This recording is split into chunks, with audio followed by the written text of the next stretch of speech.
This is a special report from NBC News. Here is Tom Brokaw. Good morning, everyone. It now appears that in Moscow, Russian President Boris Yeltsin, backed by the Russian army, has firmly in control the White House, that is the Parliament building. Hundreds now of parliamentarians who were holed up inside have decided to surrender. This is the scene this morning just outside of the White House in the heart of the Russian capital. The army troops opened fire this morning at about 9:30 Russia time with heavy artillery from tanks. These uniformed people who are surrendering, we believe, are former members of the interior police who went over to the parliamentarian side during the fracas yesterday and the day before. They have now surrendered, but so far, no word on the fate of Alexander Rutskoy, who is the conservative vice president, and the Speaker of the Parliament, Ruslan Khasbulatov. Those are the two principal leaders of Yeltsin's opposition. He has regained control, obviously, of the situation, but at what price we cannot say now. Chaos in the heart of Russia for the past 2.5 days as the hardline opposition first broke out of the building and then seized the television building temporarily. And then, as you can see, this is the situation in Moscow. That's the White House. The new U.S. Embassy is just behind it there. The Kremlin is there, and the television center now back in the hands of the Yeltsin people. But it has been a bloody 48 hours in Russia indeed. The question is now, how does Boris Yeltsin put all this back together? Just to give you a sense of what is going on there, Boris Yeltsin had dissolved the parliament, of course, because the hardline opposition within that body had refused to go along with his free market economy reforms. He called for new parliamentary elections in December. Those members of the parliament began to hole up in the White House building and saying that they wanted the president to stand for election at the same time he did. When he gave them a series of deadlines, that is, Yeltsin imposed deadlines on the parliament, they broke out over the weekend, breaking through a ring of police outside the White House, seized the television building, and began to run through the streets of Moscow.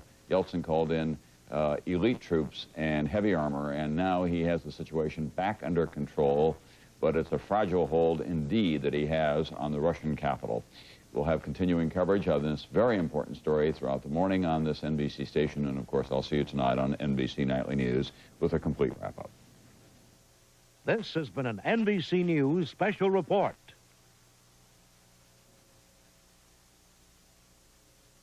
This is a special report from NBC News. Here is Tom Brokaw. Good morning, everyone. Russian President Boris Yeltsin, backed by troops and tanks, now has regained control of the capital city of Russia, Moscow.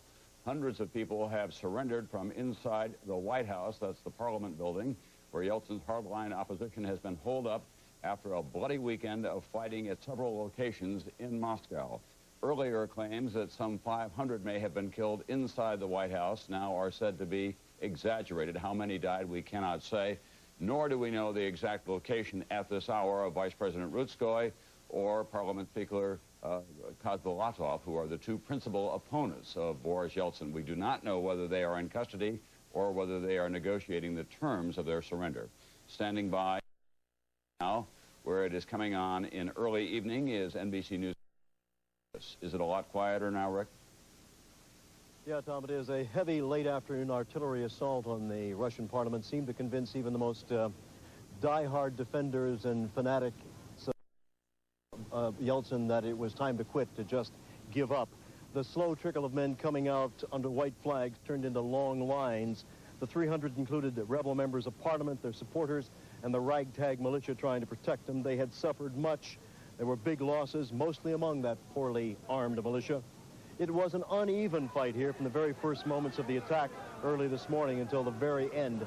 After Boris Yeltsin declared a state of emergency, he brought in the big artillery, the heavy guns, the T-72 tanks. Brought in the tough men, commandos. No one took a step back, unlike the retreat yesterday under fire by the police as soon as the rebel forces launched their attack and took control of the area. Boris Yeltsin had hesitated to use his military muscle through this until the political revolt turned into a violent revolt. Then he used every bit of muscle he had, and it was effective today, Tom.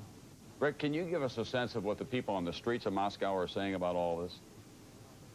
Tom, we spoke to people today on the streets who said they favored what Boris Yeltsin did, but some said they still didn't think he was a Democrat, and many said that they didn't care who won this fight because they didn't have much confidence in any of the politicians. They were made a lot of promises at the end of communism that things were going to get better, and so far, for most of the people here, except the very wealthy, things have gotten a lot worse. There does not seem to be that wonderful, euphoric support for Boris Yeltsin that once existed in this country. And the White House, the Parliament building, is not too far from some hotels that cater to Western businessmen. What's the security in that area? There's been heavy security around that area all through the day and also around the U.S. Embassy. We heard a few of the tourists today and the businessmen saying, well, maybe we should try to catch the first flight out. They have been impressed with this country up until now because they only see the rich side of it. But I think after today, they see this as a rather troubled country. They may be a little more hesitant to do some business here, or they may want to make sure that Boris Yeltsin is really controlled before they pour any more money and investment in this place. It's been an extremely violent time. Thank you very much, Rick Davis. We'll ask you to stand by there in Moscow. We want to go on the telephone now to the American ambassador to Moscow, Thomas Pickering, who's been monitoring all of these events very carefully, of course. Mr. Ambassador, tell us what your evaluation of the situation in Moscow is right now. Tom, I think we're getting close to what we hope will be the wind-up of the government return of the Parliament building to their hands. We've seen, as you have, a number of people come out all day. The government has made it clear to me that they plan to do this in steps and stages and very carefully, and they want to get as many people out through that process as they can without shooting, without killing. It's a very difficult problem and a very tough decision, and obviously something that Boris Yeltsin all along has tried to avoid, but has now been thrown into the midst of it by the events of yesterday, the absolute reign of lawlessness that took hold here yesterday afternoon and evening. Mr. Ambassador, I don't know whether you could hear Rick Davis or not, but he was talking about Western businessmen who were running for the airport, trying to get out of town because of the turmoil on the streets. Isn't this going to set Russia back considerably in terms of Western economic investment in that country? Well, frankly, Tom, I've just been out. I think that under any circumstances of this sort, some people will go. Most of Moscow has been going about business as usual. I've had two very important delegations here meeting with their Russian counterparts in key issues that have to be dealt with. Other parts of the city, and I've been in touch with my people all over the city who have not come into the embassy, seems to be calm. Children going to school, workaday activities going on as usual. All right, Mr. Ambassador, thank you very much. We hope to see you tonight on NBC Nightly News for an update at that time as well. We want to go back now to NBC's Rick developments for us. Rick, what's the story? Tom, we have now had a report that Vice President Ruskoy has surrendered, that he is among those hundreds who have now left the building and realized the fight is over. Earlier today, he said he only wanted a ceasefire and was not willing to surrender, but Boris Yeltsin seemed to be saying that he wanted an unconditional surrender. We do not know the terms under which Ruskoy has left the building. Ruskoy, of course, was the former Russian military hero in Afghanistan, who for a time was aligned with Boris Yeltsin and then went across the line. Thank you very much, Rick Davis. We'll ask you to stand by for any updates that we'll need from Moscow. We're going to go now to San Francisco. NBC White House correspondent Andrea Mitchell has been traveling with President Clinton, who conducted a town hall last night on his health care plan, but of course, many of the questions, many of the concerns about Russia. What's the evaluation of the White House this morning, Andrea? Well, the White House is relieved that Yeltsin has retained control and regained control of the Parliament building. It is a very high-risk strategy for the White House, for this administration, but they feel that they had no alternative but to stick with Yeltsin, as have all other Western leaders. The president was briefed before he went to bed last night in his town hall meeting. As you pointed out, the very first question was about Russia, and he said that he felt that Boris Yeltsin had bent over backwards to avoid having the soldiers fire on the Parliament building, and that in fact, according to Mr. Clinton, perhaps Yeltsin feels that he went too far in avoiding taking that Parliament building back because the opponents, the rebels, were able to build up a head of steam, and things got out of control yesterday. So it was a very sympathetic Bill Clinton to Boris Yeltsin. He has not been in touch with Yeltsin personally, at least not as of this moment, as far as we know, but the White House, the administration, is entirely in Boris Yeltsin's corner. After all, he is the only horse that they can ride. Andrea, any plans to provide additional economic assistance of any kind to Russia? At this point, no. The president has discretion to use the funds that have already been appropriated, and I think that he will do that. What they're going to want to see from Boris Yeltsin is a very rapid move towards the free elections, that everything is moving ahead on that track to get over this obvious problem of having moved against the constitutional guarantees and having moved with violence against violence. So they're going to try and hope that Yeltsin will try him to move very quickly towards the elections and towards the economic reforms. I thought it was very interesting that when the violence first broke out yesterday at the television station, it was the Vice Premier Gaidar, who is, of course, well known in Washington as a top economic reformer, who took to the television airwaves in Moscow. He is well known because he was leading the reform. He was forced out and then replaced, put back into the government just a few weeks ago. So the administration is very hopeful that these reformers will take hold. Andrea Mitchell in San Francisco with President Clinton. Thanks very much. At the Pentagon now, NBC Pentagon correspondent Ed Rabel. Ed, a couple of other developments in other parts of the world today as well. What's going on in Somalia now? Tom, we've learned that the elite Army Rangers have taken a terrible beating there. Perhaps double the number of killed and wounded that have been reported, perhaps 10 killed, 20 scores wounded.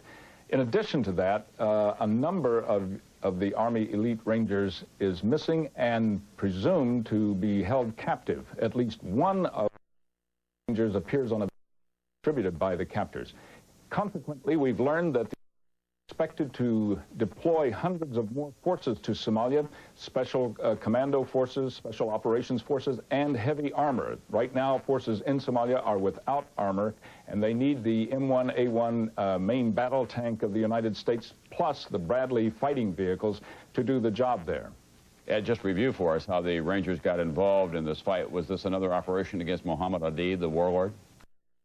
And with a command-detonated mine that hit a Jeep, and 3 Americans were wounded. Then there was another operation after that to try to capture some of Adid's close lieutenants. That did happen, and then 70 Rangers had to be deployed to try to come to the rescue of those who came under fire who had captured Adid's supporters, and that was when a couple of U.S. Army Black Hawk helicopters were shot down. All right, thanks very much, Ed Rabel at the Pentagon. We just want to show you what has been going on after that update on Somalia, what has been going on in the streets of Moscow today. It does appear that Boris Yeltsin has regained control. We've heard from Rick Davis that Vice President Rutske now has surrendered. Also, a reminder that on the West Coast, the Today program will continue.